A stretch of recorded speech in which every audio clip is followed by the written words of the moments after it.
நம்முடைய பிதாவாகிய கடவுளினாலும் ஆண்டவராகிய இயேசு கிறிஸ்துவினாலும் உங்கள் அனைவருக்கும் கிருபையும் சமாதானம் உண்டாவதாக. தொழுகைக்கு ஆயத்தமாக நாம் எழுந்து நின்று கடவுளை தொழுவோம்.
அனைத்துலகோரே ஆண்டவரை ஆர்ப்பரித்து வாழ்த்துங்கள்.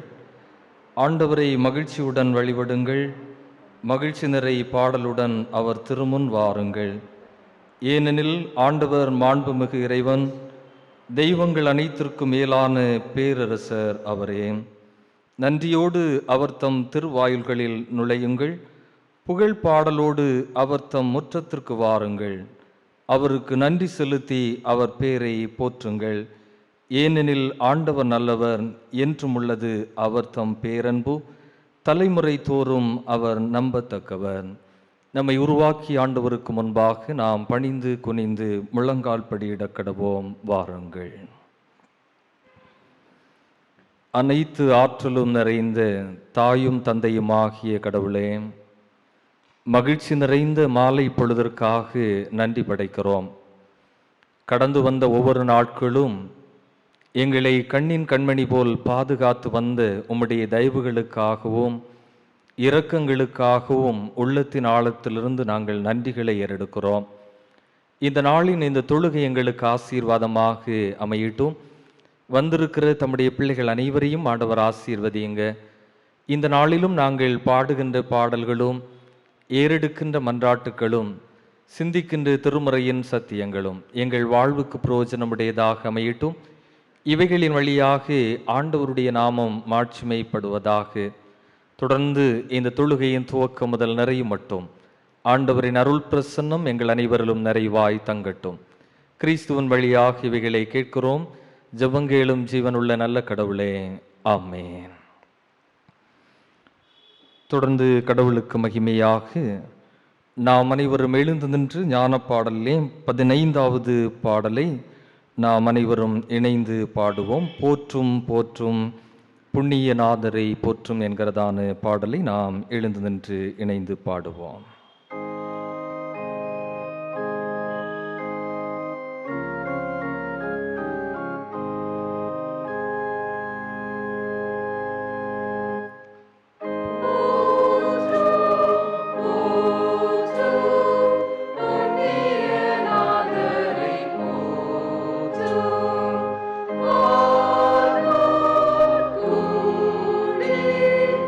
ஆழவும் மேல்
இவ்வாறே 67வது சங்கீதத்தை முறையாக படிப்போம்.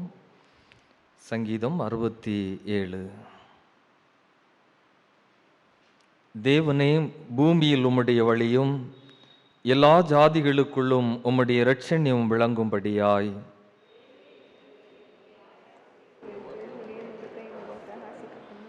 தேவனே, ஜனங்கள் உம்மை துதிப்பார்களாக, சகல ஜனங்களும் உம்மை துதிப்பார்களாக.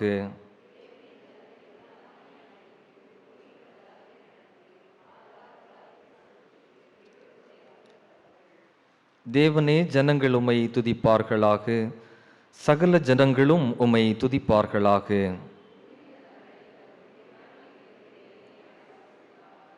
இணைந்து படிப்போம். தேவன் எங்களை ஆசீர்வதிப்பார், பூமியின் எல்லைகளெல்லாம் அவருக்கு பயந்திருக்கும்.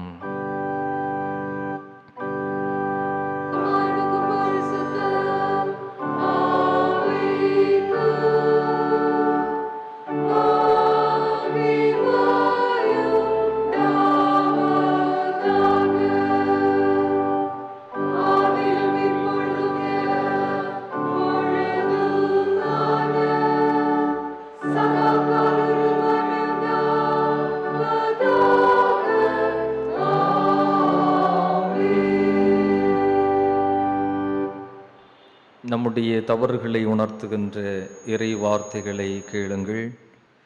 பெரும் சுமை சுமந்து சோர்ந்திருப்பவர்களே, எல்லாரும் என்னிடம் வாருங்கள், நான் உங்களுக்கு இளைப்பாறுதல் தருவேன். நீங்கள் உங்கள் உடைகளை கிழித்து கொள்ள வேண்டாம், இருதயத்தை கிழித்து கொண்டு உங்கள் கடவுளாகிய ஆண்டவரிடம் திரும்பி வாருங்கள்.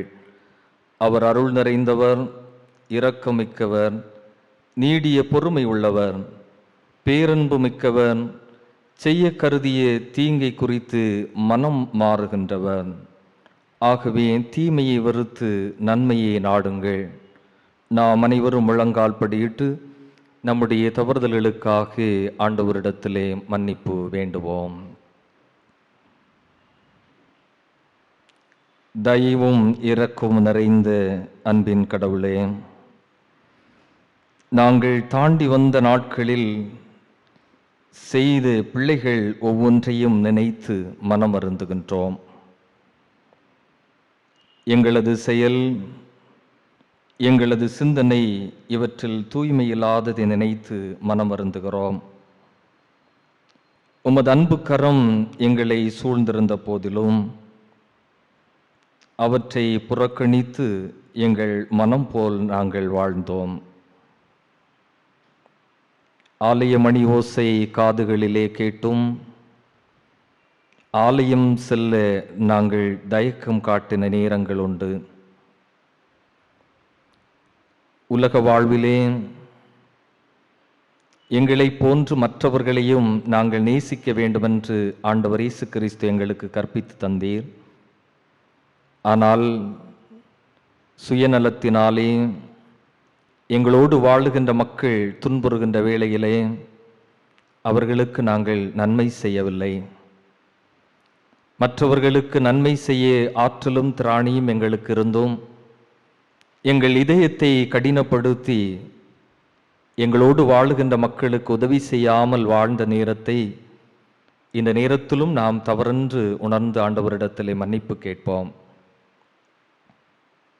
பல்வேறு சூழ்நிலைகளிலே பொய் சொன்ன நேரங்கள் உண்டு.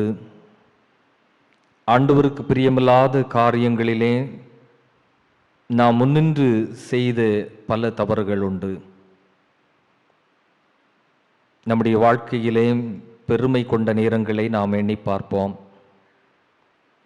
கடவுள் கிருபையாக நமக்கு தந்த பொறுப்புகள், உயர்வுகள், இவைகளையெல்லாம் நாம் பெருமையாக நினைத்து நம்முடைய திறமையையும் நம்முடைய குடும்ப அந்தஸ்துகளையும் குறித்து மேன்மை பாராட்டினோம்.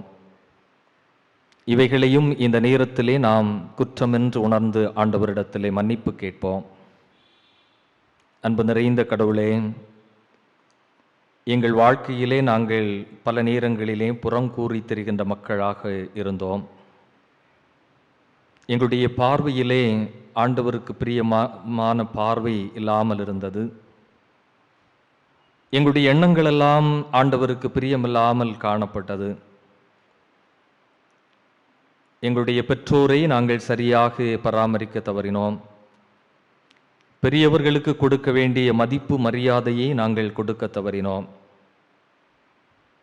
எங்களுடைய செயல்களினாலும் எங்களுடைய வார்த்தைகளினாலும் எங்களோடு வாழுகின்ற மக்கள் வேதனைப்பட்ட தருணங்களும் பல உண்டு. இவற்றையெல்லாம் இந்த நேரத்திலே குற்றமென்று நாங்கள் உணர்கிறோம்.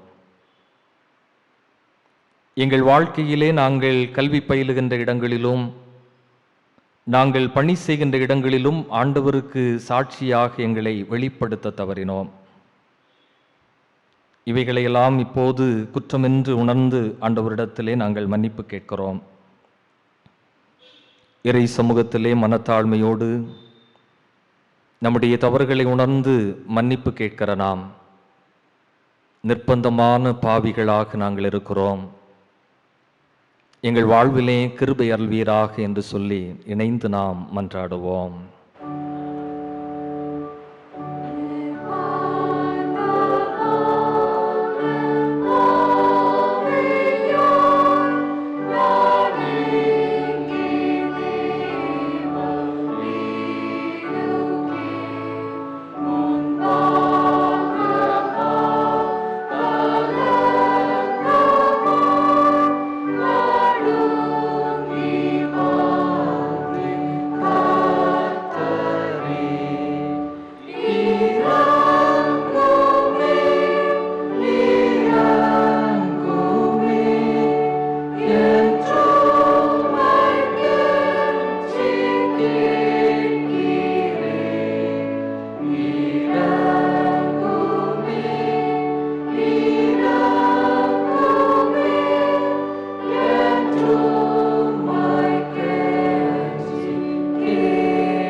அனைத்து ஆற்றலும் பேரிரக்கும் கொண்ட கடவுள் பிழை பொறுத்தருளி மீறுதல்களை அகற்றி தூய வாழ்வை நமக்கு கட்டளையிட்டு வாழ்க்கையை சீர்படுத்துவதற்கான காலத்தையும் தூய ஆவியாரின் அருளையும் தேற்றுதலையும் தந்தருள்வாராக. ஆமேன். பாவ மன்னிப்பின் நிச்சயத்தை பெற்றுக்கொண்டவர்களாகிய நாம் ஆண்டவரின் கரத்தில் பெற்றுக்கொள்ளப் போகிற நன்மைகளுக்காக தொடர்ந்து நாம் நன்றிகளை ஏறெடுப்போம். கடந்து வந்த ஒவ்வொரு நாளும் நம்மை சுகபத்திரமாக பாதுகாத்து இந்த நாளிலும் கடவுளை தொழும்படியாய் ஆண்டவர் நம்மை அழைத்து வந்தமைக்காக உள்ளத்தின் ஆழத்திலிருந்து ஆண்டவருக்கு நாம் நன்றி சொல்லுவோம். இறைவன் நம்முடைய வாழ்விலே தந்த நல்ல கல்விக்காக, நல்ல வேலை வாய்ப்புகளுக்காய், சமூகத்திலே இறைவன் தந்த பெரிய பொறுப்புகளுக்காக மனத்தாழ்மையோடு மனப்பூர்வமாய் ஆண்டவருக்கு நன்றி சொல்லுவோம். எத்தனையோ சூழ்நிலையிலே நம்முடைய வாழ்வு இதோடு வீழ்ந்து போனது என்று நாம் கருதிய நேரங்கள் உண்டு. அவைகளிலும் ஆண்டவர் கரம் பிடித்து நம்மை உயர்த்தி எல்லா நிலைகளிலும் ஆசீர்வதித்து வந்திருக்கிறாரே. உள்ளத்தின் ஆழத்திலிருந்து ஆண்டவருக்கு நாம் நன்றி சொல்லுவோம். ஆண்டவர் கிருபையாக நமக்கு தந்த பாசமுள்ள பெற்றோருக்காக, கரிசனை உள்ள உடன்பிறப்புகளுக்காய், நல்ல நண்பர்களுக்காய் ஆண்டவருக்கு நாம் நன்றி சொல்லுவோம். எல்லாவற்றுக்கும் மேலாய் ஆண்டவரை ஆராதிக்கும்படியாய் கடவுள் நமக்கு தந்திருக்கிற திருச்சபைக்காக, நன்மை செய்யும் இயக்கமாக கடவுள் நமக்கு தந்த குமரி பேராயத்திற்காக, பேராயத்தின் வழியாக நாம் பெற்று வருகின்ற கல்வி, ஆன்மீக நன்மைகள், இன்னும் பல்வேறு விதமான நல உதவிகள், இவைகளுக்காகவும் உள்ளத்தின் ஆழத்திலிருந்து நாம் நன்றி சொல்லுவோம். நம்முடைய வாழ்க்கையிலே இந்த நாட்கள் கொரோனா தொற்றினுடைய பாதிப்புகளை குறித்து பயந்து வாழுகின்ற ஒரு சூழல். ஆனால் இன்று நம்மையெல்லாம், நம்முடைய குடும்பங்களை ஆண்டவர் பத்திரமாக பாதுகாத்து கொண்டிருக்கிறாரே, அதற்காக ஆண்டவருக்கு நாம் உள்ளத்தின் ஆழத்திலிருந்து நாம் நன்றிகளை சொல்லுவோம். இவ்விதமாக வாழ்விலே நாம் பெற்று வருகின்ற எல்லா நன்மைகளையும் நன்றியோடு நினைத்த வண்ணமாக, ஆண்டவரே உமக்கு ஸ்தோத்திரம், ஸ்தோத்திரம் இயேசுநாதா, உம்மை நாங்கள் போற்றுகிறோம் என்று இணைந்து நாம் ஆண்டவருக்கு ஸ்தோத்திர பலிகளை ஏறெடுப்போம்.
ஆண்டவருக்கு துதி ஸ்தோத்திரங்களை ஏறெடுத்த நாம், ஆண்டவர் இயேசு கிறிஸ்து நமக்கு கற்பித்து தந்த இறைவேண்டுதலை இணைந்து நாம் ஏறெடுப்போம். பரமண்டலங்களில் இருக்கிற எங்கள் பிதாவே, உம்முடைய நாமம் பரிசுத்தப்படுவதாக, உம்முடைய ராஜ்யம் வருவதாக, உம்முடைய சித்தம் பரமண்டலத்திலே செய்யப்படுகிறது போல பூமியிலேயும் செய்யப்படுவதாக. அன்றன்றுள்ள எங்கள் அப்பத்தை எங்களுக்கு இன்று தாரும். எங்களுக்கு விரோதமாய் குற்றம் செய்கிறவர்களுக்கு நாங்கள் மன்னிக்கிறது போல எங்கள் குற்றங்களை எங்களுக்கு மன்னியும். எங்களை சோதனைக்குள் பிரவேசிக்க பண்ணாமல் தீமை நின்று எங்களை ரட்சித்துக் கொள்ளும். ராஜ்யமும் வல்லமையும் மகிமையும் என்றென்றேக்கு உம்முடையகளே. ஆமென். உட்காருங்கள். இப்போது இந்த நாளுக்கான திருமறை பாடத்தை நாம் படிக்க கேட்போம். வாசிக்கும்படியாக கொடுக்கப்பட்ட வேத பாடம் யோவான் 14:8-15. யோவான் 14:8-15. பிலிப்பு அவரை நோக்கி, ஆண்டவரே, பிதாவை எங்களுக்கு காண்பியும், அது எங்களுக்கு போதும் என்றான்.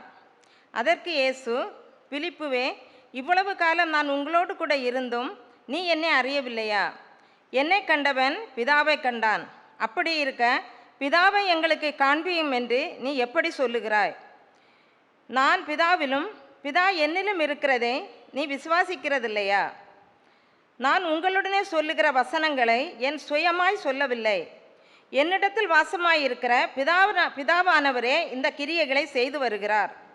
நான் பிதாவிலும் பிதா என்னிலும் இருக்கிறதை நம்புங்கள்.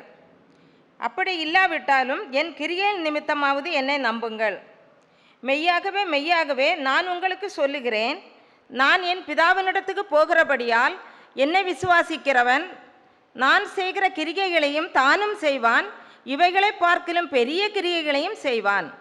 நீங்கள் என் நாமத்தினாலே எதை கேட்பீர்களோ குமாரனில் பிதா மகிமைப்படும்படியாக அதை செய்வேன். என் நாமத்தினாலே நீங்கள் எதை கேட்டாலும் அதை நான் செய்வேன். நீங்கள் என்னிடத்தில் அன்பாயிருந்தால் என் கற்பனைகளை கைக்கொள்ளுங்கள். வாசிக்க வேண்டிய வேத பகுதி வாசித்து முடிந்தது. தேவனுக்கே மகிமை உண்டாவதாக. ஜெபம் செய்வோம். கிருபையும் இரக்கமும் நிறைந்த நல்ல ஆண்டவரே, மகிழ்ச்சியான மாலை நேரத்திலே மீண்டுமாக உம்மை நோக்கி பார்க்கிறோம். ஆண்டவர், எங்களுடைய வாழ்க்கையிலே அநேக நன்மைகளை தந்திருக்கிறீர்.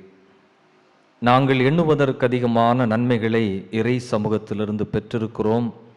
அதற்காக ஆண்டவரை நாங்கள் போற்றுகிறோம். இந்த நாளிலும் ஆண்டவரே, எங்களுடைய திருச்சபைக்காக இந்த நேரத்திலே ஜெபிக்கிறோம். அழகிய திருச்சபையை கடவுள் எங்களுக்கு தந்தீர். இதனால் நாங்கள் வாழ்வு பெற்றிருக்கிறோம். எங்கள் திருச்சபையின் அத்தனை திருப்பணிகளிலும் ஆண்டவருக்கு மாட்சிமை உடையதாக அமைந்திட கடவுள் அருள் தாரும். ஆண்டவரே, எங்கள் திருச்சபையிலே இறைவன் தந்திருக்கிற விசுவாச குடும்பங்களுக்காக இந்த நேரத்திலும் நாங்கள் ஜெபிக்கிறோம். எல்லா குடும்பத்தையும் கர்த்தர் ஆசீர்வதியுங்க. குடும்பங்களிலே சின்னஞ்சிறு குழந்தைகளுக்காக நாங்கள் ஜெபிக்கிறோம். சிறு பிள்ளைகளை அதிகமாக நேசிக்கின்ற கடவுள், எங்கள் திருச்சபையின் குடும்பத்தின் பிள்ளைகளை எல்லாம் பத்திரமாய் பாதுகாத்து கொள்ளுங்க. சுகம், பலன், ஆற்றல் இவைகளை தாருங்க. பிள்ளைகள் ஞானத்திலும் வளர்த்தியிலும் தேவ கிருபையிலும் மனுஷ தயவிலும் அதிகமாய் விருத்தியடைய ஆண்டவர் கிருபை செய்ய வேண்டும் என்று இறைவா உம்மிடத்திலே மன்றாடுகிறோம். எங்கள் திருச்சபையின் அருமையான பாடசாலையிலே பயின்று வருகின்ற பிள்ளைகள், கல்லூரியிலே பயின்று வருகின்ற பிள்ளைகளுக்காக நாங்கள் ஜெபிக்கிறோம். இந்த நாட்களிலே வீடுகளில் இருந்து ஆன்லைன் மூலமாக கற்றுக்கொள்ளுகின்ற பிள்ளைகள் உண்டு. கல்லூரியிலே பாடசாலையிலே சென்று பயிலுகின்ற பிள்ளைகள் உண்டு. எல்லாருக்காகவும் இந்த நேரத்திலே நாங்கள் ஜெபிக்கிறோம். சுகத்தையும் பலத்தையும் ஆரோக்கியத்தையும் தருகிறவர் கடவுள். உலக பிரகாரமாக நாங்கள் பலவிதமான மருந்துகளை, மாத்திரைகளை உட்கொள்ளுகின்றோம். ஆனாலும் கடவுள் தாமே எங்களுக்கு சுகத்தையும் பலத்தையும் ஆரோக்கியத்தையும் தருகிறவர். எங்கள் பிள்ளைகளெல்லாம் பத்திரமாய் பாதுகாக்கப்பட, சுகம், பலன், ஆரோக்கியம் நிறைவாய் கிடைத்திட கடவுள் அருள் தாரும். மிகுந்த ஆற்றலோடு பிள்ளைகள் கல்வி கற்று, உயர்கல்விகளை கற்று, நல்ல வேலை வாய்ப்புகளை சொந்தமாக்கி, எங்கள் திருச்சபையின் பிள்ளைகளெல்லாம் அரசு துறைகளிலே, இன்னும் தேசத்தின் பல்வேறு உயர்ந்த பொறுப்புகளிலே எங்கள் பிள்ளைகள் வந்து இறை நாமத்தை மகிமைப்படுத்த என் ஆண்டவர் உதவி செய்யுங்க என்று சொல்லி நாங்கள் ஜெபிக்கிறோம். ஆண்டவரே, கற்று முடித்து வேலை வாய்ப்புக்காக காத்திருக்கிறவர்களுக்காக ஜெபிக்கிறேன். ஆண்டவர் தாமே தம்முடைய பிள்ளைகளுக்கு நல்ல வேலை வாய்ப்புகளை தந்து குடும்பங்களை அழகுபடுத்தி ஆசீர்வதிக்க வேண்டும் என்று இறைவா உம்மிடத்திலே நாங்கள் ஜெபிக்கிறோம். அநேக மக்கள் பல ஜெப விண்ணப்பங்களுக்காக எங்களிடத்திலே ஜெபிக்க சொன்னதுண்டு. எல்லா மன்றாட்டுகளுக்கும் கடவுள் பெரிதான நன்மைகளை தாருங்க. பல்வேறு நிலையிலே குடும்பங்கள் தேவைகளோடு இருக்கிறவர்கள் உண்டு சுவாமி. கடன் பிரச்சனைகளினால் மிகுந்த வேதனைப்படுகின்ற குடும்பங்களை ஆண்டவர் காண்கிறீர். தம்முடைய பிள்ளைகளுக்கு கடன் பிரச்சனைகளிலிருந்து தீர்வு காண கடவுள் வழி வாய்ப்புகளை திறந்து தாருங்க. ஆண்டவரே, இன்னுமாக குடும்பங்களிலே குழந்தை செல்வத்திற்காய் காத்திருக்கிறவர்கள் உண்டு. குழந்தை செல்வங்களை தந்து குடும்பங்கள் அழகுபடுத்தப்பட கர்த்தர் இரக்கம் செய்ய வேண்டும் என்று ஜெபிக்கிறோம். அன்று அன்னாளுடைய கண்ணீரை கண்ட கடவுள், எங்கள் திருச்சபையின் பிள்ளைகளும் குழந்தை செல்வத்திற்காக ஆண்டவரிடத்திலே மன்றாடி நிற்கின்ற போது கர்த்தர் தம்முடைய பிள்ளைகளுடைய ஜெபத்தை கேட்டு நன்மைகளை அருள வேண்டும் என்று இறைவா உம்மிடத்திலே நாங்கள் ஜெபிக்கிறோம். இன்னுமாக ஆண்டவரே, பல்வேறு நிலைகளிலே கல்வி நிமித்தமாகவும் வேலை நிமித்தமாகவும் வெளிநாடுகளிலும் தூரதேசத்திலும் இருக்கிற எங்கள் பிள்ளைகள் பெற்றோருக்காக நாங்கள் ஜெபிக்கிறோம். பிழைப்பிற்காக தூர இடங்களிலே கஷ்டப்பட்டு உழைத்து கொண்டிருக்கிறவருடைய உழைப்புகளை எல்லாம் கர்த்தர் அங்கீகரித்து ஆசீர்வதிங்க. உன்னை நான் ஆசீர்வதிக்கவே ஆசீர்வதிப்பேன். வானத்தின் பலகணிகளை திறந்து உன் களஞ்சியங்கள் இடம் கொள்ளாமற் போக மட்டும் உன்னை ஆசீர்வதிப்பேன் என்று சொன்ன கடவுள், எங்கள் திருச்சபையின் குடும்பத்தின் பிள்ளைகளுடைய வாழ்க்கையிலே மேலான ஆசீர்வாதத்தை பெற்றுக்கொள்ள என் ஆண்டவர் உதவி செய்யுங்க. இரக்கமுள்ள ஆண்டவரே, எங்கள் திருச்சபையின் அருமையான பெற்றோர் வாழ்வின் முன்னேற்றத்திற்காக பல்வேறு நிலைகளிலே உழைத்து கொண்டிருப்பதை என் ஆண்டவர் காண்கிறீர். கூலி வேலை செய்து குடும்பங்களை நடத்துகிறவர்கள், விவசாயத்தை நம்பி வாழுகின்ற குடும்பங்கள், தொழிலிடங்கள் வைத்து அவற்றின் நிமித்தமாக வாழ்வு பெற்று வருகின்ற குடும்பங்கள், ஆண்டவரே பல்வேறு விதமாக வியாபாரம் செய்கின்றவர்கள், தொழிலிடங்கள் வைத்திருக்கிறவர்கள், தனியார் நிறுவனத்திலே பணி செய்கிறவர்கள், அரசு துறைகளிலே பணியாற்றுகின்றவர்கள், இராணுவத்திலே பணியாற்றுகிறவர்கள், வாகனங்களை ஓட்டுகிறவர்கள் எல்லாருக்காக நான் ஜெபிக்கிறேன். கர்த்தர் தம்முடைய பிள்ளைகளுடைய கையின் பிரயாசங்களை வர்த்திக்க பண்ண வேண்டும் என்று இறைவா உம்மிடத்திலே நாங்கள் ஜெபிக்கிறோம்.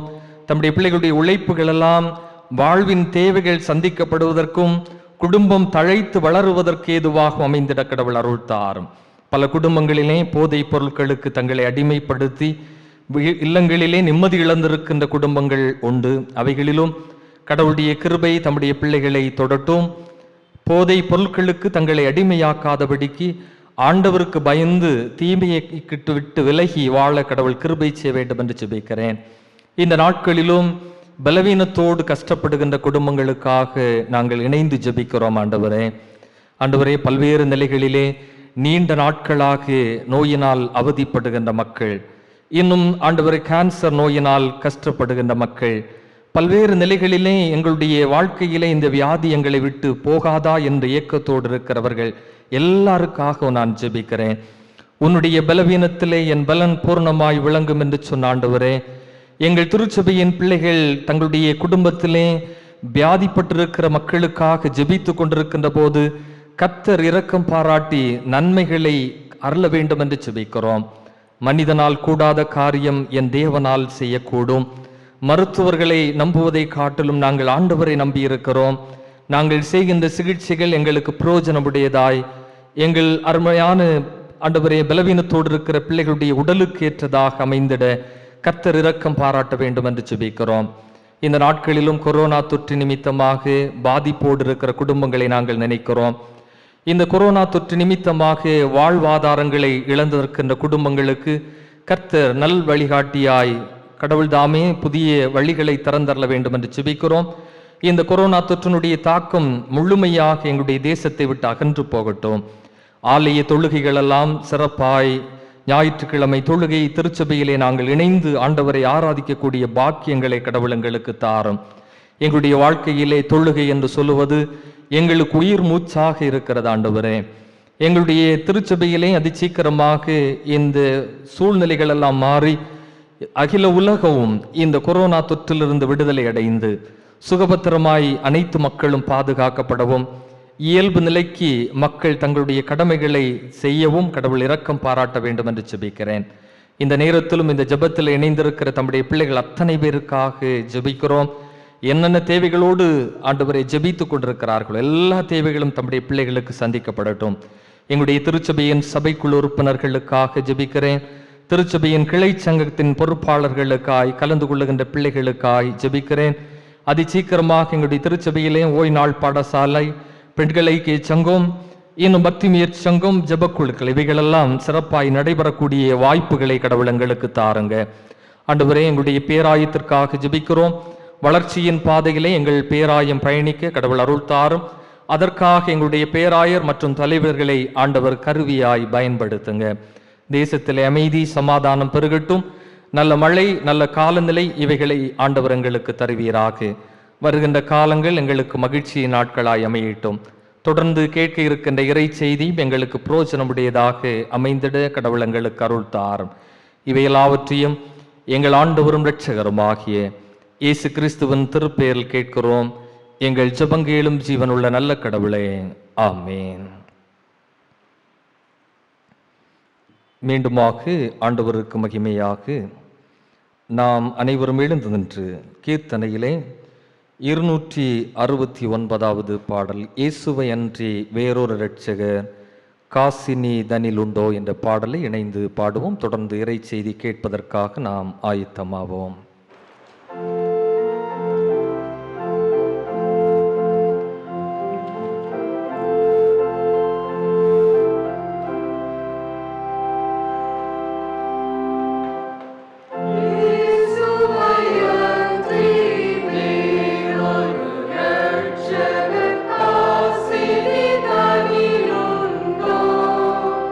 Manami kasini danilundo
ஆண்டவரும் உலக இரட்சகருமாகிய இயேசு கிறிஸ்துவின் திருப்பெயரிலே அன்பார்ந்த மாலை வணக்கத்தை மகிழ்வோடு தெரிவித்துக் கொள்ளுகின்றேன். இந்த நாளிலும் சிந்தனைக்காக படிக்க கேட்டு யோவான் நற்செய்தி நூல் 14ஆம் அதிகாரம் 15வது வசனத்தை யாராவது ஒருவர் படியுங்கள்.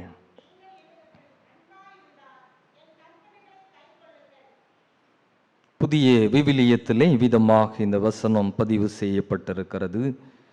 நீங்கள் என் மீது அன்பு கொண்டிருந்தால் என் கட்டளைகளை கடைபிடிப்பீர்கள். இந்த வசனத்தை மையமாக கொண்டு கடவுளின் கட்டளைகளை எதற்காக நாம் பின்பற்றுகிறோம் என்ற கேள்வியோடு இந்த நாளின் செய்தியை நாம் கேட்க இருக்கின்றோம். சிந்தனைக்கு முன்பதாக நாம் இருந்தவாறே தலைகளை தாழ்த்தி வேண்டுதல் செய்வோம்.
ஆற்றல் நிறைந்த கடவுளே, அருள் நிறைந்த உம்முடைய வார்த்தைகளுக்காக வேண்டி நிற்கின்றோம். உம்முடைய வார்த்தைகள் எங்கள் வாழ்வுக்கு நல்வழிகாட்டுதலாய் அமையட்டும். பேசுகின்ற அடியனோடும் கேட்கின்ற தம்முடைய பிள்ளைகளோடும் உம்முடைய இரக்கம் வெளிப்படுவதாக. ஆமேன். கிறிஸ்துவில் அன்புமிக்கவர்களே, இந்த நாளிலும் நாம் சிந்தனைக்காக படிக்க கேட்ட திருமறை பகுதியை மையமாக கொண்டு யோவான் 14ஆம் அதிகாரம் 15வது வசனத்திலே நீங்கள் என் மீது அன்பு கொண்டிருந்தால் என் கட்டளைகளை கடைபிடிப்பீர்கள். இயேசுநாதர் நம்மோடு சொல்லுகின்ற ஒரு வார்த்தை, மனித வாழ்வுக்கு சட்டங்களும் கட்டளைகளும் அவசியமானவை. கட்டளைகளை கடைபிடிக்காத சமூகம் கட்டுப்பாடற்ற ஒரு சமூகமாக இருக்கிறது. கட்டுப்பாடற்ற சமூகத்தில் அங்கே வளர்ச்சியும் இருக்காது, மகிழ்ச்சியும் இருக்காது. அரசு, திருச்சபை பலவிதமான சட்டதிட்டங்களை நமக்கு சொல்லுகிறது. இந்த சட்டதிட்டங்களுக்கு நாம் இணங்கி நடக்கின்ற போதுதான் அதிலே வளர்ச்சி இருக்கிறது, மகிழ்ச்சியும் இருக்கிறது. அது திருச்சபையாக இருந்தாலும் சரி, அது நம்முடைய தேசத்தின் ஒரு நியதியாக இருந்தாலும் சரி, நம்முடைய பேராயமாக இருக்கலாம், நாம் பணி செய்கின்ற இடங்களாக இருக்கலாம், எங்கிருந்தாலும் சில சட்டத்திட்டங்களை நாம் மதித்து நடப்பதுதான் அது மகிழ்ச்சியின் அனுபவமாக இருக்கிறது. இந்த பகுதியை நாம் புரிந்து கொள்ளுகின்ற போது மனிதன் சட்டங்களை உருவாக்கினான். சட்டங்கள் மனிதனால் உருவாக்கப்பட்டது. ஆனால் கடவுள் ஏற்படுத்தியது கமாண்ட்மெண்ட்ஸ், கட்டளைகள் என்று நாம் சொல்லலாம். இந்த கட்டளைகளை கடவுள் நமக்கு தருகிறார், சட்டங்களை மனிதன் இங்கே இயற்றுகின்றான். இங்கு நாம் படிக்க கேட்ட திருமறை பகுதியிலே ஆண்டவர் இயேசு கிறிஸ்து சொல்லுகின்ற வார்த்தை, நீங்கள் என் மீது அன்பு கொண்டிருந்தால் என்னுடைய கட்டளைகளை கடைபிடியுங்கள். நாம் எதற்காக ஆண்டவருடைய கட்டளைகளை கடைபிடிக்கின்றோம்? 3 நிலைகளிலே இன்று இந்த பகுதியை நாம் புரிந்து கொள்ளுகின்றோம். ஒன்று, ஆண்டவர் தருகின்ற கட்டளைகளை நாம் கீழ்ப்படிவது பயத்தினால் ஆண்டவருடைய கட்டளைகளை நாம் கீழ்ப்படுகின்றோம். எப்படிப்பட்ட பயம் என்று சொன்னால், பல நேரங்களிலே கடவுளுடைய ஊழியக்காரர்கள் சொல்லுகின்ற வார்த்தை, நாம் பல நிலைகளிலே உணர்த்தப்படுகின்ற ஒரு காரியம் என்னவென்று சொன்னால், ஆலயத்திற்கு வரவில்லை என்று சொன்னால் அது நமக்கு கேடை விளைவிக்கும். ஆலயத்திற்காக காணிக்கைகள் கொடுக்கவில்லை என்று சொன்னால் நமக்கு அது கேடு வந்துவிடும். இப்படி பல நிலைகளிலே பயந்து கடவுளுடைய கட்டளைகளை பின்பற்றுகின்றவர்கள் உண்டு. இன்னும் சில நேரங்களிலே நாம் நினைக்கிறோம், ஒரு சமூக வாழ்விலே வாழ்ந்து கொண்டிருக்கிற போது ஆலயத்தின் காரியங்களிலே நாம் சென்று முன் காரியங்களிலே நின்று நாம் காரியங்களை செய்கின்ற போதுதான் நமக்கு மதிப்பு இருக்கிறது, மரியாதை இருக்கிறது என்று நாம் நினைக்கிறோம். இப்படி பல்வேறு நிலைகளிலே இந்த கட்டளைகளை, ஆண்டவர் சொல்லுகின்ற கட்டளைகளை நாம் பயந்து கீழ்ப்படுகின்றோம் என்று சொன்னால், நாம் இன்று ஜெபிக்கவில்லை என்று சொன்னால் நமக்கு தண்டனை கிடைக்கும், நாம் இன்று பாட்டு பாடவில்லை என்று சொன்னால் நமக்கு தண்டனை கிடைக்கும் என்று சொல்லக்கூடிய நிலையிலே நாம் பார்க்கின்ற போது, நாம் ஆராதிக்கின்ற ஆண்டவரை ஒரு கோபக்கார கடவுளாக நாம் பார்க்கின்றோம். அவர் நம்மை தண்டிக்கிற ஒரு கடவுளாக நாம் ஆராதிக்கிற கடவுளை நாம் பார்க்கின்றோம். ஜெபம் செய்யவில்லை என்று சொன்னால் நமக்கு கேடு வந்துவிடும், திருச்சபைக்கு போகவில்லை என்று சொன்னால் நமக்கு கஷ்டம் வந்துவிடும். இப்படிப்பட்ட மனிதர்களை குறித்து நாம் பார்க்கின்ற போது எல்லாவற்றுக்கும் பயந்து கடவுள் ஒரு கோபக்காரர், கடவுள் நம்மை அழித்து விடுவார், கடவுள் நம்மை பழி வாங்கி விடுவார் என்று இந்த நாம் ஆராதிக்கிற கடவுளை குறித்து நாம் இவ்விதமாக ஒரு எண்ணம் இருக்கிறது. கடவுள் நம்மை அழித்து விடுவார், நாம் ஆராதிக்கிற கடவுள் ஒரு கோபக்கார கடவுளாக நாம் எண்ணி பார்க்கின்றோம். இப்படிப்பட்ட மனிதர்களை பாரதியார் சொல்லுகின்ற போது சொல்லுகின்றார், நெஞ்சு பொறுக்குதில்லை இந்த நிலைகெட்ட மனிதரை நினைத்து விட்டால், அஞ்சி அஞ்சி சாவார் அஞ்சாத பொருள் இல்லை அவனியிலே என்று பாரதியார் தன்னுடைய கவிதை வரிகளிலே சொல்லுகின்றார். எல்லாவற்றுக்கும் பயந்து பயந்து போகின்ற மக்கள், உண்மையாகவே மன சாட்சியோடு மன நிறைவோடு ஆண்டவரை ஆராதிக்க வருவதற்கு மனமற்ற மக்கள் என்று இந்த மக்களை அடையாளப்படுத்தலாம்.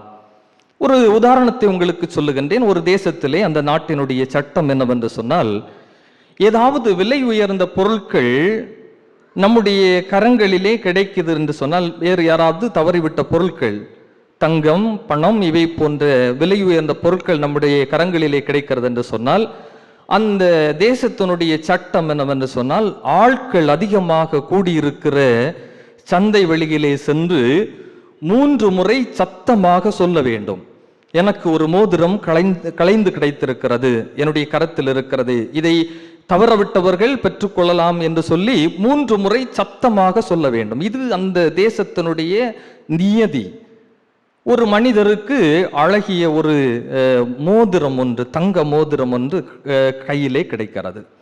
அப்போது இந்த மோதிரத்தை பார்த்த இந்த மனிதர் சட்டத்தை இப்போது நினைத்து பார்க்கிறார். இந்த தேசத்தினுடைய சட்டம் 3 முறை மக்கள் கூடியிருக்கிற இடத்திலே சத்தமாக சொல்ல வேண்டும், யாரும் அதை வாங்குவதற்கு வரவில்லை என்று சொன்னால் அந்த பொருளை அவர்கள் எடுத்துக்கொள்ளலாம். இங்கே ஒரு மனிதருக்கு இப்போது ஒரு மோதிரம் கிடைத்திருக்கிறது. இவர் மிகுந்த நெருடலோடு இதை என்ன செய்வது என்று சொல்லக்கூடிய ஒரு டெம்டேஷன்.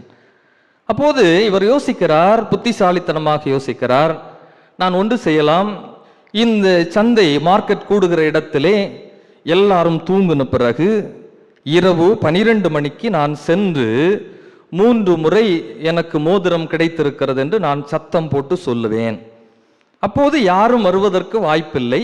அப்படி என்று சொன்னால் நான் இந்த மோதிரத்தை எடுத்துக்கொள்ளலாம். இப்போது இவர் நினைக்கிறார், நான் சட்டத்தையும் மீறவில்லை, ஆனால் எனக்கு இந்த பொருளும் கிடைத்துவிடும் என்று நினைக்கிறார்.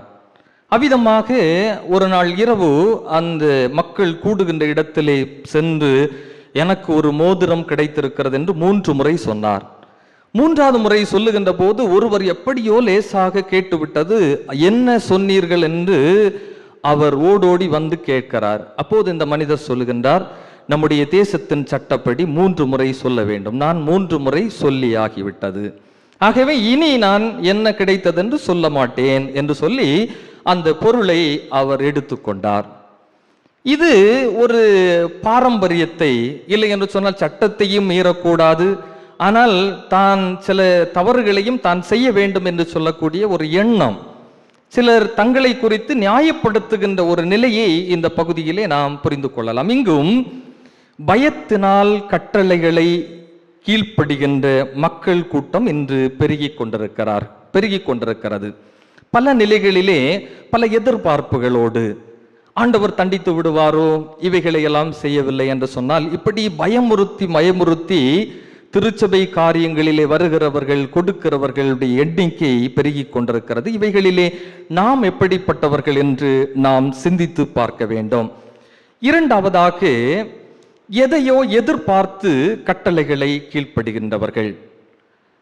ஏதாகிலும் கிடைக்குமா? இன்று கிறிஸ்தவத்தை பொறுத்த அளவிலே அன்று அயல் நாட்டு மிஷனரிகள் வந்து கல்வியை தந்தார்கள், பல நிலைகளிலே மக்களுக்கு உதவியை செய்தார்கள். அதனால் அநேக மக்கள் கிறிஸ்தவர்களாக மாறினார்கள் சில சூழ்நிலைகளிலே. ஆனால் இன்றும் இப்படிப்பட்ட மக்கள் கூட்டம் இன்று உலகிலே பெருகிக் கொண்டிருக்கிறது. நான் ஒரு திருச்சபையில் இணைவது நிமித்தமாக எனக்கு என்ன கிடைக்கும்? எனக்கு பதவி கிடைக்குமா? இல்லை எனக்கு அந்தஸ்து கிடைக்குமா? ஏதாவது உதவி கிடைக்குமா என்று சொல்லக்கூடிய ஒரு நிலையிலே ஏதாவது ஒன்றை எதிர்பார்த்து ஆண்டவருடைய கட்டளைகளை கீழ்ப்படுகின்றவர்கள். ஒன்று ஏதாவது கிடைக்க வேண்டும், நான் இதை செய்தால் இது எனக்கு கிடைக்க வேண்டும் என்று சொல்லக்கூடிய ஒரு எதிர்பார்ப்போடு, நான் காணிக்கை கொடுப்பதிலே கூட நான் கொடுப்பதனால் எனக்கு கிடைக்குமா, இங்கே நான் 100 கொடுத்தால் 500 கிடைக்குமா என்று சொல்லக்கூடிய எதிர்பார்ப்போடு கட்டளைகளை, ஆண்டவருடைய வசனத்திற்கு கீழ்ப்படுகின்ற மக்களும் இன்று இருந்து கொண்டிருக்கிறார்கள். லூக்கா நற்செய்தி நூல் 15ஆம் அதிகாரம் 29வது வசனத்திலே அந்த இளைய மைந்தனுடைய நிகழ்வு சொல்லப்பட்டிருக்கிறது. அந்த நிகழ்வு நமக்கு எல்லாருக்கும் தெரிந்த நிகழ்வுதான். 2 பிள்ளைகள், ஒருவன் தன்னுடைய தந்தையினிடத்திலே ஆஸ்திகளை எல்லாம் வாங்கிவிட்டு அவன் தூரதேசம் புறப்பட்டு சென்று ஊதாரித்தனமாக அந்த பணத்தை எல்லாம் அழித்து விடுகிறான். ஆனால் தன்னுடைய தந்தையோடு அந்த மூத்த மகன் தந்தையோடு இருக்கிறான். ஒரு கால சூழ்நிலையிலே சில நாட்கள் கழிந்த பிறகு இளைய மைந்தன் பணத்தை எல்லாவற்றையும் அழித்து விட்டு அவன் தந்தையினிடத்திலே வந்து ஒட்டி கொள்ளுகிறான். உம்முடைய கூலிக்காரில் ஒருவனாக என்னை வைத்து கொள்ளும், இந்த உணவு பன்றிக்கு கூட, என்னுடைய அப்பா வீட்டிலே பன்றிக்கு கூட இதை காட்டிலும் நல்ல உணவு கிடைக்கிறது என்ற அளவுக்கு கஷ்டப்பட்டு மனம் திருந்திய மைந்தனாக இளைய மகன் இங்கே தந்தையினிடத்திலே வருகிறான். அப்போது அந்த வசனத்தை நீங்கள் பாருங்கள். லூக்கா 15:29 அங்கே இருந்த நாம் எல்லோரும் அடையாளப்படுத்துகின்ற போது மூத்த மகன் நல்ல மகன் என்று நாம் சொல்லுவோம், இளைய மகன் ஊதாரியாய் நடந்தான் என்று சொல்லுவோம். இங்கே பாரும், இத்தனை ஆண்டுகளாக நான் உமக்கு ஒரு அடிமை போன்று வேலை செய்கிறேன், உம்முடைய கட்டளைகளை நாம் ஒருபோதும் நான் மீறியதில்லை, ஆனாலும் என் நண்பர்களோடு நான் மகிழ்ச்சியாய் கொண்டாடுவதற்கு ஒரு ஆட்டுக்குட்டியை கூட நீர் எனக்கு தந்ததில்லை. இளைய மைந்தனுடைய ஓமையிலே அந்த மூத்த மகன் தந்தையினிடத்திலே சொல்லுகின்ற ஒரு வார்த்தை இந்த லூக்கா 15:29. ஒன்றை நாம் அதிலே கூர்மையாக கவனித்துக் கொள்ள வேண்டும். இந்த மூத்த மகன் தந்தையோடு இருந்து அவன் நல்லவனை போன்று அவன் அடையாளப்படுத்தி கொண்டிருந்தான். ஆனால் இங்கே கொஞ்சம் கொடுப்பதற்கும் இந்த தம்பியை ஏற்றுக்கொள்வதற்கும் இவனுக்கு மனது கிடையாது. தன்னுடைய அப்பாவை அப்பா என்று அழைப்பதற்கு கூட அவனுக்கு மனசு வரவில்லை. அந்த வசனத்திலே பார்க்கின்ற போது, பாரும், இத்தனை ஆண்டுகளாய் உமக்கு நான் அடிமை போன்று வேலை செய்தேன், ஆனால் எனக்கு நீர் எதுவும் செய்யவில்லை. இந்த மகன், மூத்த மகனை குறித்து நாம் சொல்லுகின்ற போது இவன் நல்லவன் என்றெல்லாம் நாம் சில நேரங்களிலே நாம் நினைப்பதுண்டு. தந்தையினிடத்திலே இவன் ஏதோ ஒன்றை எதிர்பார்த்துதான் காத்திருந்திருக்கிறான். இவன் நல்லவனை போன்று நடித்திருக்கிறான். அவன் கெட்டவனாய் போய்விட்டான். இவன் வீட்டில் இருந்த மூத்தவன் நல்லவனை போன்று தன் தந்தையினிடத்திலே நடித்திருக்கிறான் என்பதைத்தான் நான் புரிந்து கொள்ள வேண்டும். ஏதோ எதிர்பார்த்து கட்டளைகளை கீழ்ப்படிவது. இளைய மகன் தன்னுடைய தம்பி ஏதோ தெரியாத நிலையிலே அவன் ஊதாரியாய் நடந்து விட்டான். அவனை மன்னிப்பதற்கு இந்த அண்ணனுக்கு மனதில்லை. கிறிஸ்தவ வாழ்விலே மன்னிப்பதும் விட்டு கொடுப்பதும் பகிர்ந்து கொடுப்பதும் தான் ஒரு கிறிஸ்தவத்தின் அடையாளம். ஆனால் இந்த அண்ணன் தம்பிக்கு மோதிரத்தை கொடுத்த போது, தம்பியை அப்பா கட்டி அணைத்து முத்தமிட்ட போது இந்த அண்ணனால் ஏற்றுக்கொள்ளவில்லை. அப்பா என்று அழைக்கவும் மனவற்றவனாக இத்தனை நாள், பாரும், இத்தனை நாட்களும் உமக்கு அடிமை போல் நான் வேலை செய்தேன். என்னுடைய நண்பர்களுக்கு கூட ஒரு விருந்து வைப்பதற்கு ஒரு ஆட்டுக்குட்டியை கூட தரவில்லை என்று சொல்லுகின்றான். இப்படி பல நிலைகளிலே நாம் பல எதிர்பார்ப்புகளோடு ஆண்டவருடைய கட்டளைகளுக்கு கீழ்ப்படுகின்ற மக்களாக இருக்கின்றோம். மத்தேயு நற்செய்தி நூல் 23ஆம் அதிகாரம் 1 முதல் உள்ள வசனங்களை நாம் படித்து பார்க்கின்ற போது பரிசேயர்களிடத்திலே இந்த மனப்பான்மை காணப்பட்டது. ஏதாகிலும் எதிர்பார்ப்புகள், இவைகளை செய்தால் இவைகள் கிடைக்க வேண்டும் என்று சொல்லக்கூடிய எதிர்பார்ப்புகள் இருந்தது. இந்த பரிசேயர்களை குறித்து மத்தேயு 23ஆம் அதிகாரம் 1 முதல் உள்ள வசனங்களிலே படிக்கின்ற போது, விருந்துகளில் இவர்கள் முதன்மையான இடங்களை விரும்புகின்றார்கள். இவர்களை ரபி என்று மற்றவர்கள் அழைக்க வேண்டும் என்று விரும்புகின்றார்கள். இந்த அந்தஸ்துக்காக வாழுகின்ற இந்த பரிசேயர்கள் எல்லாவற்றையும் சொல்லிவிடுவார்கள். அதை செய்ய வேண்டும், இதை செய்ய வேண்டும் என்று சொல்லிவிடுவார்கள். அந்த வசனத்திலே நாம் தொடர்ந்து படிப்போம் என்று சொன்னால், இவர்கள் தங்களுடைய விரலினால் கூட இவைகளை செய்யாதவர்கள். இன்று இப்படிப்பட்ட மக்களும் தேசத்திலே பெருகி கொண்டிருக்கிறார்கள். எல்லாவற்றையும் செய்ய வேண்டும், நல்லவர்களை போன்று அவர்கள் பேச்சுக்களிலே நடித்துக் கொள்வார்கள். ஆனால் அவர்களிடத்திலே எந்த உண்மையும் இருக்காது. இந்த பகுதியிலே இயேசுநாதர் இந்த பகுதியிலே சொல்லுகின்ற போது, இவர்கள் சொல்லுவதை கேளுங்கள், ஆனால் இவர்கள் செய்வதை நீங்கள் செய்யாதிருங்கள் என்று சொல்லுகின்றார். இந்த பரிசேயர்கள் எல்லாம் அதிகமாக தங்களை மிகைப்படுத்தி சொல்லுகிறார்கள். ஆனால் இவங்கள் சொல்லுகிறதையெல்லாம் நீங்கள் கேளுங்கள், ஆனால் இவர்கள் செய்கிறதை நீங்கள் செய்யாதிருங்கள். காணிக்கை கொடுக்க வேண்டும் என்று சொல்லுவார்கள், ஆனால் கொடுக்க மாட்டார்கள். மற்றவர்களுக்கு உதவி செய்ய வேண்டும் என்று சொல்லுவார்கள், ஆனால் உதவி செய்ய மாட்டார்கள். இப்படிப்பட்டவர்கள் தான் இந்த பரிசேயர்கள். ஆகவே தான் ஆண்டவர் இயேசு கிறிஸ்து இந்த பகுதியில மிக தெளிவாக சொல்லுகின்றார், இவர்கள் சொல்லுவதை நீங்கள் கேளுங்கள், செய்வதை நீங்கள் செய்யாதிருங்கள் என இயேசுநாதர் சொல்லுகின்றார். எதையோ எதிர்பார்த்து கட்டளைகளை கீழ்ப்படுகின்றவர்கள். சில காரியங்கள் நாம் இது செய்தால் இது கிடைக்கும் என்று சொல்லக்கூடிய எதிர்பார்ப்போடு இருக்கின்ற ஒரு கூட்டத்தை இந்த பகுதியிலே பார்க்கின்றோம். மூன்றாவதாக அன்பினால் கட்டளைகளை கீழ்ப்படுகின்றவர்கள். யோவான் நற்செய்தி நூல் 14:15 இயேசுநாதர் அழகாக சொல்லுகின்றார், நீங்கள் என் மீது அன்பு கொண்டிருந்தால் என் கட்டளைகளை நீங்கள் கடைபிடியுங்கள். ஆண்டவருடைய சமூகத்திலே நாம் வருகின்ற போது கடவுள் மீது அன்பு கொண்டிருந்தால், உண்மையான அன்பு ஆண்டவரிடத்திலே நமக்கு இருக்கும் என்று சொன்னால், நீங்கள் என்னுடைய கட்டளைகளை கடைபிடியுங்கள் என்று சொல்லுகின்றார். மத்தேயு நற்செய்தி நூல் 11ஆம் அதிகாரம் 28வது வசனத்திலே, பெரும் சுமை சுமந்து சோர்ந்திருப்பவர்களே என்னிடம் வாருங்கள், என் நுகம் உங்களை அழுத்தாது என்று சொல்லுகின்றார். ஆண்டவருடைய சமூகத்திலே பெரும் சுமையோடு நீங்கள் வந்திருக்கிறீர்களா?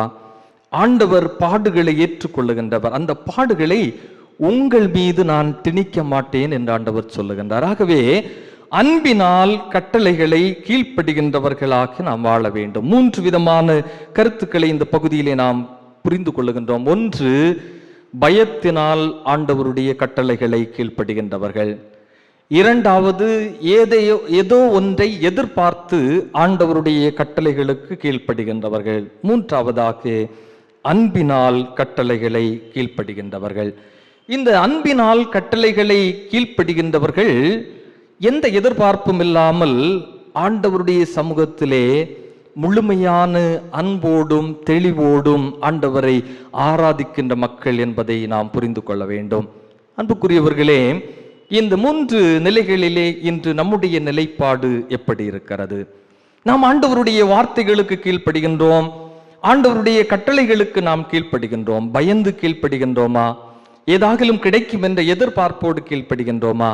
இல்லை, ஆண்டவர் மீது கொண்டிருக்கின்ற அன்பினாலே ஆண்டவருக்கு நாம் கீழ்ப்படிந்து இறை வார்த்தைகளுக்கு நாம் கீழ்ப்படிந்து நடக்கிறோமா என்பதை நாம் யோசித்து பார்க்க வேண்டும். இன்று இந்த உலக சூழ்நிலையிலே வேண்டா வெறுப்பாக ஆண்டவரை தேடுகின்ற மக்கள் இருக்கின்றார்கள்.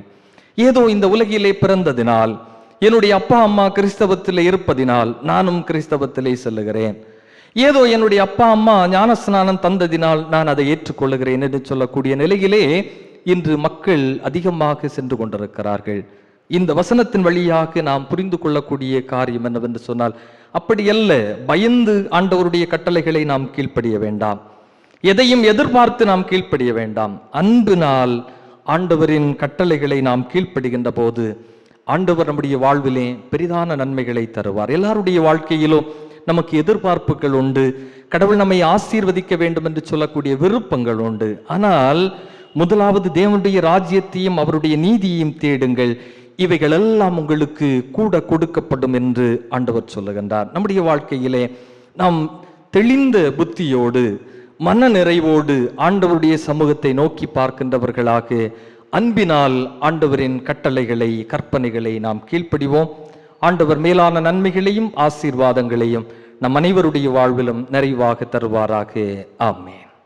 திருச்சபைக்கு சொல்ல வேண்டிய சில அறிவிப்புகளை நான் உங்களுக்கு சொல்லுகின்றேன். முதலாவதாக, இந்த வாரத்திலே தங்களுடைய பிறந்த நாள் மற்றும் திருமண நாளை நினைவு கூர்ந்து ஆண்டவருக்கு நன்றி சொல்லுகின்ற குடும்பங்கள், 16ஆம் தேதி நாளைய தினம் mister Stephen Jiju son of Mrs Mary Lois தெரு, mister Satish Nathaniel son of Mrs Padmini Nathaniel கிழக்கு சர்க்குண வீதி.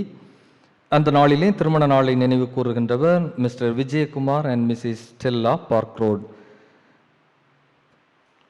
17ஆம் தேதி Mrs Vijila wife of mister Joseph Selvin Saint Mary's தெரு.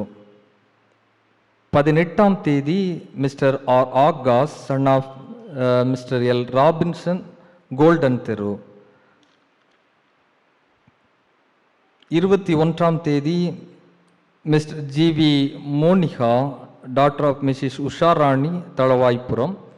22ஆம் தேதி mister Solomon Abhishek son of mister Abraham Simon Nagar. Mister John Ravindran old State Bank colony ஆகியோர் தங்களுடைய பிறந்த நாளை நினைவு கூறுகின்றார்கள்.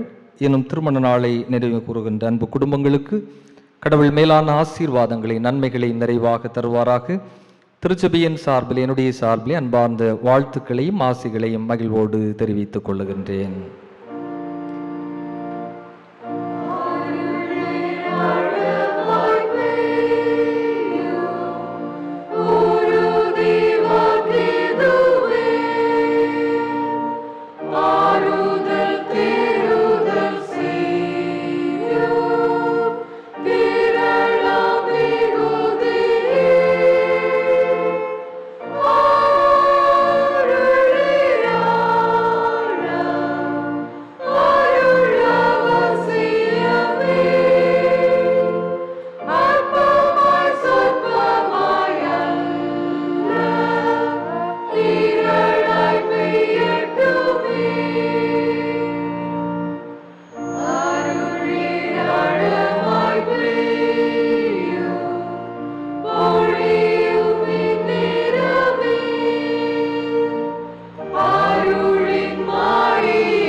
ஜெபிப்போம்.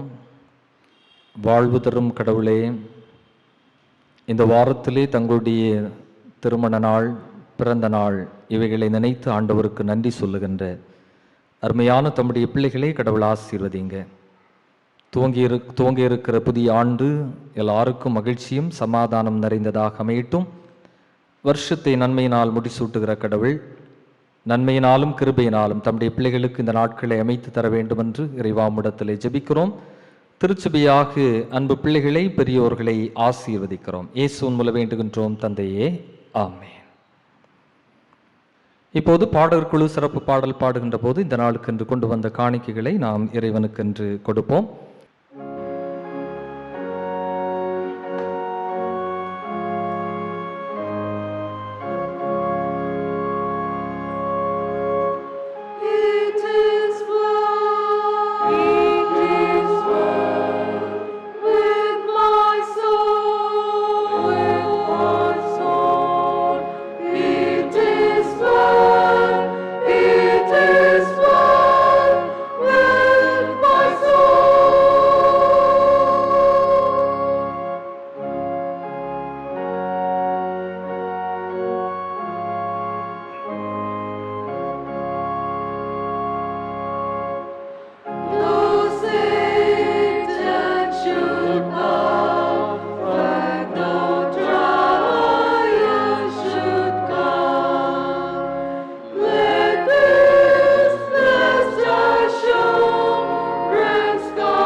படைத்த காணிக்கைகளுக்காக இருந்தவாறே நாம் தலைகளை தாழ்த்தி ஜெபிப்போம். அனைத்து ஆசிகளுக்கும் முற்றாம் கடவுளே, இந்த நாளிலும் நாங்கள் படைத்திருக்கின்ற எல்லா காணிக்கைகளையும் ஆண்டவர் ஏற்றுக்கொண்டு அங்கீகரித்து ஆசீர்வதிங்க. பிறந்த நாள் காணிக்கை, சிறப்பு காணிக்கைகள், இன்னும் பொருள் காணிக்கை எல்லாவற்றுக்காக ஜெபிக்கிறோம். எங்களே உம்முடைய சமூகத்திலே காணிக்கையாய் படைக்கிறோம், ஏற்றுக்கொள்ளும். இந்த நாளிலும் ஆண்டவரே, எங்களுக்கு சிறப்பு காணிக்கைகளாக சவுண்ட் சிஸ்டம் வாங்குவதற்காக ஆண்டவரே நன்கொடையாக கொடுத்த டாக்டர் ஹைமா ஃபேமிலிக்காக நாங்கள் ஜெபிக்கிறோம். இன்னும் மிஸ்டர் ஜகேஷ் அவருடைய குடும்பத்திற்காக நாங்கள் ஜெபிக்கிறோம். மிஸ்டர் மிதின் பிரணேஷ் அவருடைய குடும்பத்திற்காக நாங்கள் ஜெபிக்கிறோம். பெயர் சொல்ல விரும்பாத குடும்பம், அருமையான தம்முடைய பிள்ளைகளை கர்த்தர் அபரீதமாக ஆசீர்வதிங்க. இதற்கு மேலான நன்மைகளை கடவுள் வரத்திலிருந்து ஈவாய் தந்தரல வேண்டும் என்று ஜெபிக்கிறோம். இந்த காணிக்கைகளை திருச்சபையின் வாழ்வுக்காக நாங்கள் செலவிடுகின்ற போது திருச்சபை வளரவும் எங்கள் குடும்பங்கள் ஆசீர்வதிக்கப்படும் அருள் தாரும். இயேசு கிறிஸ்துவின் வழியாக இவைகளை கேட்கிறோம் தந்தையே, ஆமென்.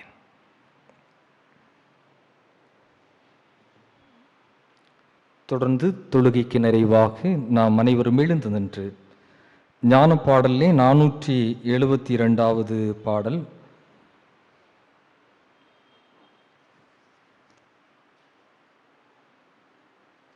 இயேசுவை நம்பி பற்றி கொண்டேன், மாட்சிமையான மீட்பை பெற்றேன் என்ற பாடலை எழுந்து நின்று நாம் இணைந்து பாடுவோம்.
ஜெபிப்போம். கிருபையும் இரக்கம் நிறைந்த நல்ல ஆண்டவரே, மகிழ்ச்சியான இந்த மாலை பொழுதிலும் மீண்டுமாக ஜெபிக்கிறோம். இந்த நாளின் தொழுகையை கடவுள் எங்களுக்கு ஆசீர்வதித்து தந்தமைக்காக நன்றி. இத்தொழுகையிலே கலந்து கொண்டிருக்கிற குழந்தைகள், சிறுவர்கள், வாலிபர்கள், பெரியோர் அனைவரையும் ஆண்டவர் ஆசீர்வதிங்க. இந்த நாளிலும் ஆண்டவருடைய கட்டளைகளை எதற்காக நாங்கள் பின்பற்றுகிறோம்? என் மீது அன்பு கொண்டிருந்தால் என் கட்டளைகளை பின்பற்றுங்கள் என்று உம்முடைய வார்த்தைகளை இன்று நாங்கள் சிந்திக்க கடவுள் எங்களுக்கு அருள் தந்தீர். பயத்தினால் அல்ல, ஏதோ கிடைக்கும் என்ற எதிர்பார்ப்பினால் அல்ல, ஆண்டவர் சமூகத்திலே நாங்கள் கொண்டுள்ள அன்பு, ஆண்டவரிலே நாங்கள் கொண்டுள்ள பற்று, இவற்றின் நிமித்தமாக ஆண்டவரிலே நாங்கள் நிலைத்து வாழ கடவுள் எங்களுக்கு அருள் தார். எங்கள் அனைவரோடும் இறையாசி தங்கட்டும். தொடர்ந்து எங்களுடைய கடமைகளுக்காக நாங்கள் புறப்பட்டு செல்கிறோம். இறைவன் அனைவரையும் காத்துக்கொள்ளுங்க. இயேசு உம்மில் வேண்டுகின்றோம் கடவுளே, ஆமென்.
ஆசீர்வாதம் நமது ஆண்டவர் இரட்சகருமாகிய இயேசு கிறிஸ்துவின் கிருபையும் பிதாவாகிய கடவுளின் அன்பும் தூய ஆவியானுடைய வழி நடத்தலும் பராமரிப்பும் அரவணைப்போம் இன்றும் என்றும் இனிவரும் சதா காலங்களிலும் நம் அனைவரோடும் நிறைவாய் தங்கியிருப்பதாக.